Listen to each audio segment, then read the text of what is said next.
MAMSC second semester food and nutrition students, आज online आपकी ये लास्ट क्लास होने जा रही है क्योंकि आपका पूरा कोर्स कंप्लीट हो चुका है और आप लोगों के एग्ज़ाम की डेट 15 जुलाई डिसाइड हुई है।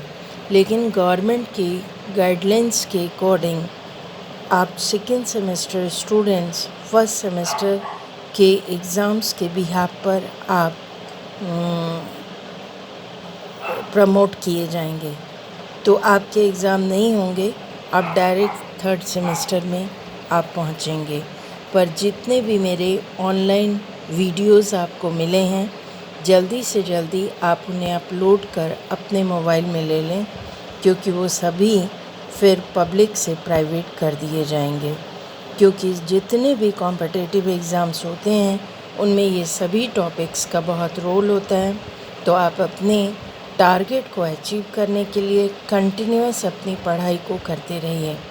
हम लोग आज जो टॉपिक चल रहा था लास्ट न्यूट्रिशन एजुकेशन प्रोग्राम्स की designing, planning, implementation and evaluation का, आज इसी में जो पोर्शन है वो है problems in nutrition education programmes.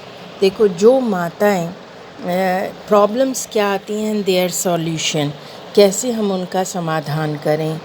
जो माताएं बहुत गरीब हों, उदाहरण के लिए भूमिहीन जो मज़दूरों के परिवार की माताएं होती हैं, वे अपने गरीबी के कारण इस शिक्षा से अधिक लाभ नहीं उठा पाती।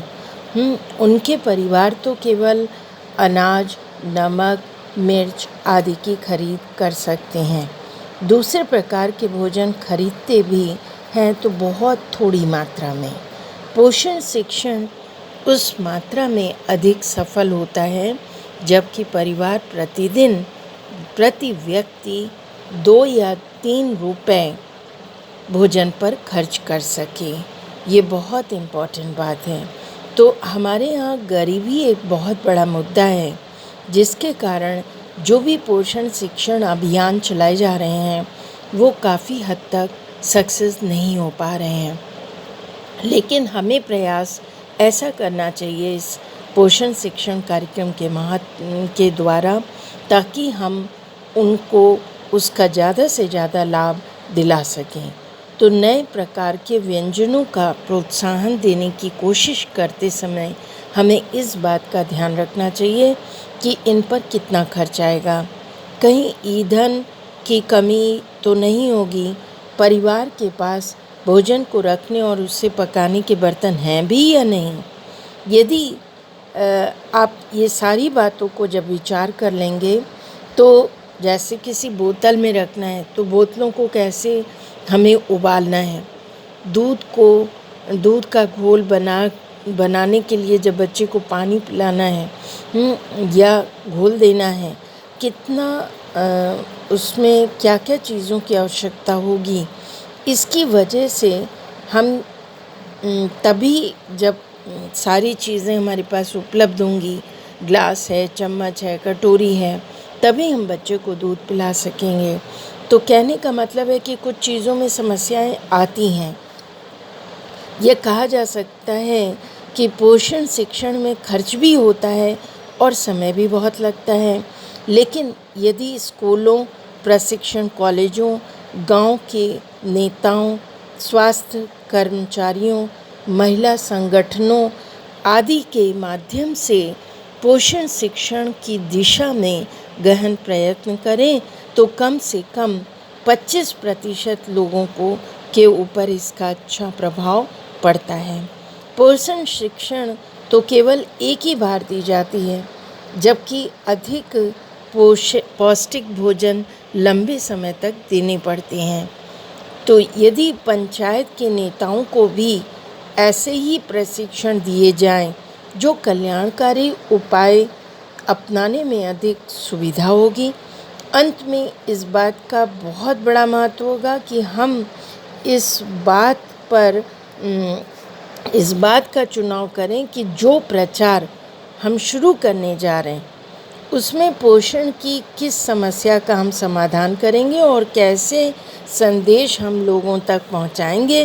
पोषण की कुछ समस्याएं तो ऐसी होती हैं स्टूडेंट्स, जिनके समाधान में बहुत खर्च बहुत ज़्यादा होता है ना। तो कुछ तो समस्याएं ऐसी होती हैं। मेरे माइक का स्टैंड टूट गया है स्टूडेंट्स, तो मैं कुछ चीज़ें जल्दी जल्दी आपको बता रही हूँ। जैसे इस संबंध में कुछ समस्याएं, फॉर एग्ज़ाम्पल जैसे आर्थिक जो कंडीशंस होती हैं, आर्थिक समस्याएं होती हैं। तो मैंने अभी कहा कि वयस्कों में पोषण की कमी से उत्पन्न रोगों को तभी दूर किया जा सकता है जब उनके भोजन में कैलोरी और प्रोटीन की मात्रा अधिक हो। लेकिन समस्या यह है कि जनसंख्या का बहुत बड़ा भाग गरीबी से जूझ रहा है और गरीबी के कारण वो अपने भोजन में बहुत ज़्यादा खर्च नहीं कर पाते हैं भोजन के ऊपर। इसलिए यद्यपि वयस्कों में प्रोटीन की कमी होने से कुपोषण की समस्या गंभीर हो जाती है, चाहे कितनी भी शिक्षा उनको दी जाए, हाथ में अगर पैसा नहीं है तो वो उस समस्या का निवारण नहीं कर सकते। तो आर्थिक स्थिति पहले मजबूत करनी होगी, तभी पोषण शिक्षा। इसके लिए उनको छोटे छोटे जो कार्यक्रम हैं, जिसके आय के कुछ साधन हैं, जिससे उनको परिचित कराना होगा और उन्हें उसके साथ इन्वॉल्व करना होगा। फिर पोषण संबंधी जो बाधाएं आती हैं, बी कॉम्प्लेक्स नामक विटामिन की कमी की समस्या का समाधान पोषण शिक्षण के माध्यम से किया जा सकता है। बी कॉम्प्लेक्स, जैसे मैंने क्लास में भी आपको एग्जाम्पल दिया था कि हम लोग मूंगफली और चने अक्सर लोग खाते हैं तो उनको हाथ से मसल देते हैं।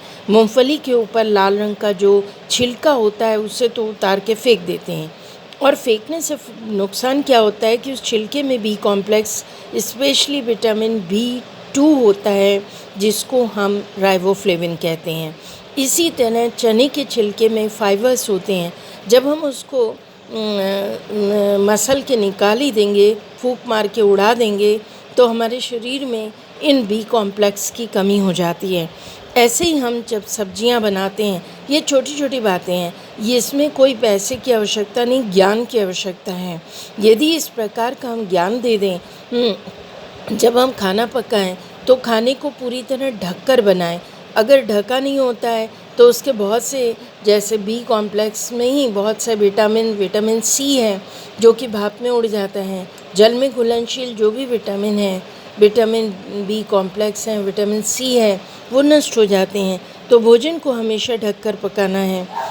और सब्जियों को छोटे छोटे टुकड़ों में ना काट कर थोड़े बड़े टुकड़ों में काटना है। पहले धो लें फिर काटें। तो जो कुकिंग की प्रैक्टिसेस हैं उनमें पैसा माने नहीं रखता, विवेक माने रखता है। तो ये बहुत ज़रूरी है। फिर हैं सामाजिक बाधाएं। कुछ ऐसी सामाजिक बाधाएं होती हैं, यद्यपि कुछ क्षेत्रों में सामाजिक बाधाएं मतलब जैसे नॉनवेज खाने वाले हैं या वेजिटेरियन हैं।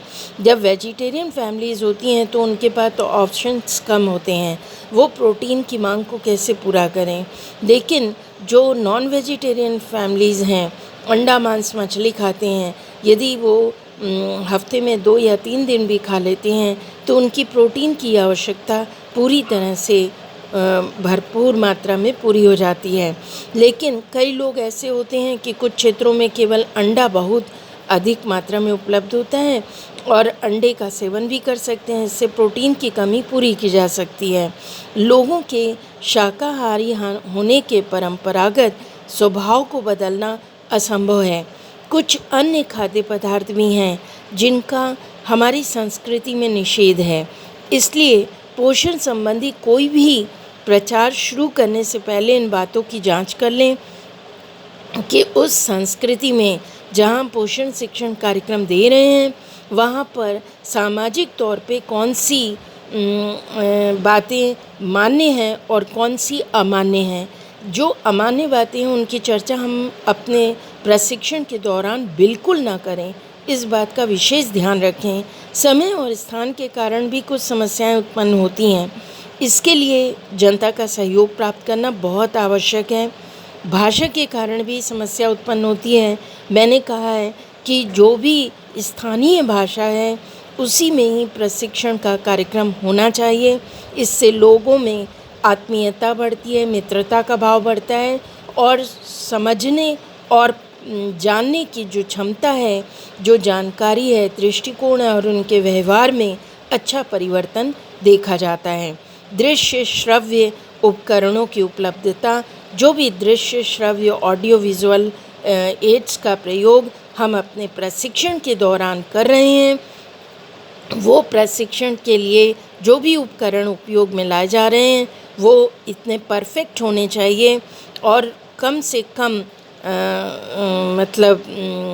उसमें पैसा खर्च हो हैं और अच्छे साधन हो।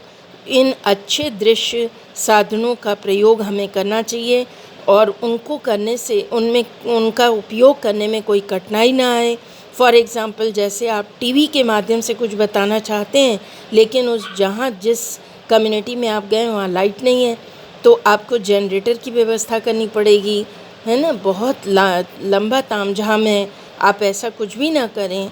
ऐसे जैसे नुक्कड़ नाटक या पपेट स्टोरी, इस तरीके की stories, chart, model, poster, demonstration, इन विधियों का प्रयोग कर इन दृश्य श्रव्य साधनों का प्रयोग कर ये सब सहायक हैं और आसान भी हैं, सस्ते भी हैं और आसानी से हैंडल किए जा सकते हैं। एक स्थान से दूसरे स्थान पर भी उठा के ले जाए जा सकते हैं। ऐसे साधनों का उपयोग करना चाहिए। तो पोषण शिक्षण कार्यक्रम देते समय, कराते समय या उनकी डिज़ाइनिंग, प्लानिंग, इम्प्लीमेंटेशन में किसी भी प्रकार की बाधाएं नहीं आती। जब इम्प्लीमेंटेशन अच्छा होता है तो उनके मूल्यांकित परिणाम भी बहुत अच्छे आते हैं। तो स्टूडेंट्स, मेरे आपसे रिक्वेस्ट है कि आप बहुत अच्छी तरह हर चैप्टर को फिर से रिवाइज़ करिए, पढ़िए। और 21 को योग दिवस है। आप सभी को एक नोटिस सर्कुलेट की गई है। जल्दी से जल्दी किसी भी योगा के आसन पर अपने 2 मिनट का मोमेंट आप वीडियो रिकॉर्ड करिए और उसके बारे में बोल करके भेजिए। उसमें फर्स्ट, सेकंड, थर्ड प्राइज़ भी हैं और ऑनलाइन ही ये कंपटीशन हो रहा है। आप सब उसमें हिस्सा लीजिए। आज आपका सिलेबस पूरी तरह कंप्लीट हो गया। जिन भी स्टूडेंट्स की कोई क्वेरी हो, जल्दी से जल्दी आप अपनी क्वेरीज़ को चैट बॉक्स में डालें या पर्सनली मुझे कांटेक्ट करें। और आप सभी के लिए all the best. Thank you students.